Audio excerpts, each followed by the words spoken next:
அஸ்ஸலாமு அலைக்கும். Welcome to Shabana செய்யலாக். இன்றைக்கி பாய் வீட்டு ஸ்டைல் சிக்கன் பிரியாணி எப்படி செய்கிறதுன்னு பார்க்கலாமா? அதுக்கு முன்னாடி நிறைய பேர் நம்ம சேனலை சப்ஸ்கிரைப் பண்ணாமல் பார்க்குறீங்க. சப்ஸ்கிரைப் பண்ணிவிட்டு பாருங்கள்.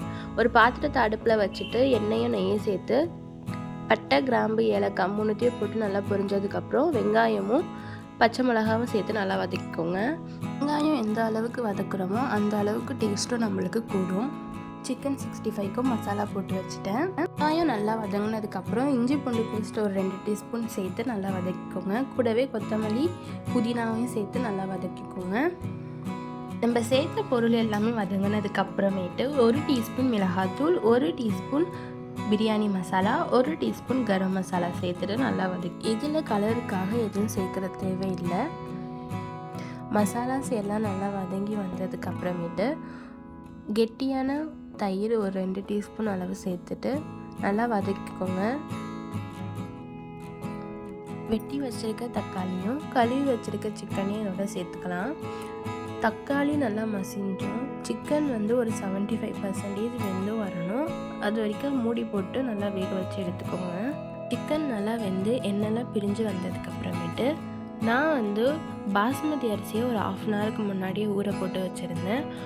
1 கப் பாஸ்மதி அரிசிக்கு 1.5 கப் அளவு தண்ணி கரெக்டாக இருக்கும். இதான் ரேஷியோ. நான் ஒரு 2 கப் அளவு பாஸ்மதி அரிசி எடுத்திருந்தேன். அதுக்கு 3 கப் அளவு தண்ணி கரெக்டாக இருக்கும்.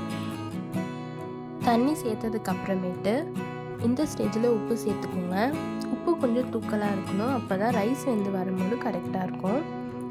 அதுக்கப்புறம் நான் ஒரு 1/2 லெமனை எடுத்து புழிஞ்சு விட்டுக்கிறேன். பாஸ்மதி அரிசியை ஊற வச்சதுக்கப்புறம் கழுவாதீங்க. அரிசி நல்லா உடஞ்சி போயிடும். அதுக்கப்புறம் நம்ம வடித்து வச்சுருக்க அரிசியை இதோட சேர்த்துக்கலாம். நல்லா தண்ணியெல்லாம் வற்றி நான் வீடியோவில் காமிச்சிருக்க மாதிரி இந்த பதத்துக்கு வந்ததுக்கப்புறமேட்டு நம்ம தம்மு போட்டலாம். நான் ஒரு தவாவை அடுப்பில் வச்சுக்கிறேன்.